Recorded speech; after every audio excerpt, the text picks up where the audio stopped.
कशाला गोंधळ म्हणायचं? आता युट्यूबवर टाकलं तर सगळा गोंधळच दिसतोय तुम्हाला. आणि किती प्रकारचे गोंधळ चालू आहेत ते तर आता काय सांगायची गरज नाही. दिल्लीत गोंधळ, गल्लीत गोंधळ, सगळीकडे गोंधळच गोंधळ चाललाय. पण खरा गोंधळ काय आहे? गोनाम दशेंद्रियाचा एकमेळा केला ईसा जगदंबे चरणी गोंधळ घातिला. आंधळी झालेली दशेंद्रिय, गो अधिक आंधळ. गो या शब्दाचा व्याकरणात अर्थ असा आहे दशेंद्रिय. आंधळी झालेली दशेंद्रिय जगदंबेच्या नामचिंतनाने आणि परावाणीने केलेल्या गायनाने शुद्ध करून घ्यायची आणि तिच्या चरणाशी लागायचं. याला काय म्हणायचं? म्हणून तुकाराम महाराज म्हणतात, आम्ही गोंधळी गोंधळी गोविंद गोपाळाचे मेळी, आमचा घालावा गोंधळ वाजवू हरिनामी संबळ. असा हा गोंधळ युगांतर अतिप्राचीन लोककला प्रकार आहे. अतिप्राचीन महिषासुर मर्दनाच्या वेळेस उत्पत्ती झालेली आहे आणि या मृत्यू लोकात 6व्या अवतारात आलेला आहे. परशुरामाचा 6वा अवतार. आणि त्यांची आई कोणती? रेणुका माता. आणि त्या रेणुराई कुळातले आम्ही गोंधळी. आम्ही रेणुकेचे उपासक. का? कारण ती आमची आई आहे आणि गोंधळ हा आईचा घालावा लागतो. ती शक्ती प्रदान करते. म्हणून माझ्या शिवरायाला, या शिवरायाने ज्यावेळेस स्वराज्यावरती संकट चालून आलं, रायगडावरती शिरकाई देवीच्या पुढे छत्रपती शिवाजी महाराज या ठिकाणी नतमस्तक झालेले आहेत आणि अज्ञानदास गोंधळ करतायत. जय जगदंबे तू सकल आरंभे हा त्यांच्या काळातील गोंधळ आहे, जो मौखिक परंपरेने आमच्या घरात चालत आहे. जय जगदंबे तू सकल आरंभे आधी नमितो तुला, सकल विघ्नाचा नाश करोनी वरद हस्त दे मला. अरे गोंधळाची लय तुला गोडी घटस्थापनेला, परा पश्चंती मध्यमानी वैखरी. जो परावाणीने गातो तो गोंधळी. गोंधळाची लय तुला गोडी घटस्थापनेला, नवरात्र तुझे कडकडीत करती तुझा बोलबाला. शत्रूचे हे सैन्य ठाकले, शत्रूचे हे सैन्य ठाकले उभे लढण्याला, अंबाबाई उभे लढण्याला. आणि शत्रूचा हा पराभव करूनी येतो मी आज गोंधळाला रे, जिरजी जिरजी. आणि मग गोंधळाला सुरुवात झाली. आम्ही आज जो गोंधळ घेणार आहोत हा आपल्या परिचयाचा घेणार आहोत. आली आली ग गोंधळाला हा गोंधळ आम्ही आपल्यासाठी घेणार आहोत आणि त्याच्यामध्ये आम्ही थोडंसं वादन आणि जुगलबंदी करण्याचा प्रयत्न करणार आहोत. तर आपण ते ऐकणार आहोत. त्याआधी थोडंसं आमच्या दोघांचं सोलो वादन, संबळ सोलो वादन आपण ऐकूया.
संबळ हे रणवाद्य असतं.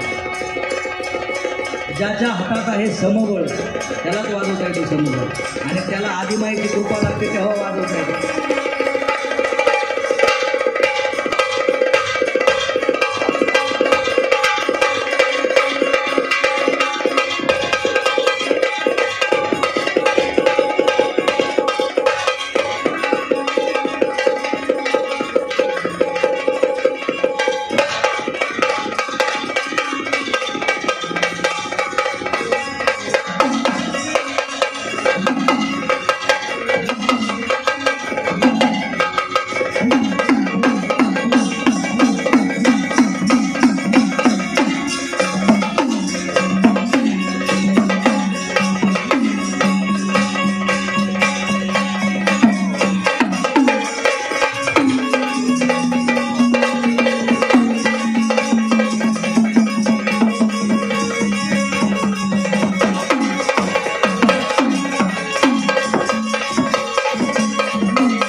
गौरी प्रसाद वनारसे महाराष्ट्रातील महिला संबळ वादक आणि मला असं वाटतं आता अवघ्या महाराष्ट्रामध्ये यांचाच नंबर आहे काय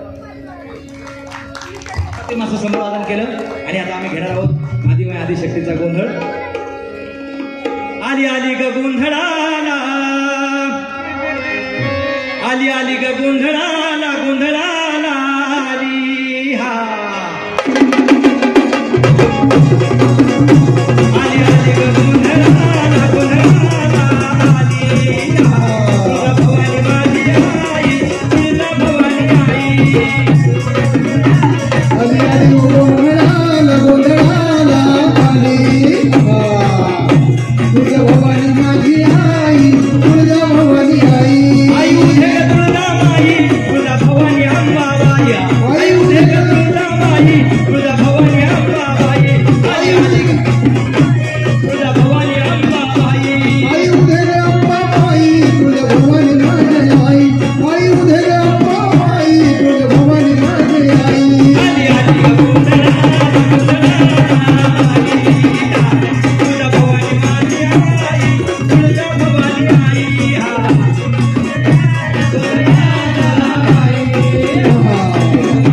तुळजा भवानी माझी आई तुळजा भवानी आई काठीच्या पुढाची माझी साधी झोपडी काठीच्या पुढाची माझी साधी झोपडी घरात नव्हती बसाया फटकी घोंगडी घरात नव्हती बसाया फटकी घोंगडी कुमान भुईवर बसली रे तुळजा भवानी आली आली आली ग गोंधळा तुळजा भवानी आई तुळजा भवानी आई गोंधळाला गोंधळाला आली तुळजा भवानी माझी आई तुळजा भवानी आई आई उठे ग तुळजा माई तुळजा भवानी अंबाबाई आई उठे ग तुळजा माई तुळजा भवानी अंबाबाई आली आली ग गोंधळाला गोंधळाला आली तुळजा भवानी माझी आई तुळजा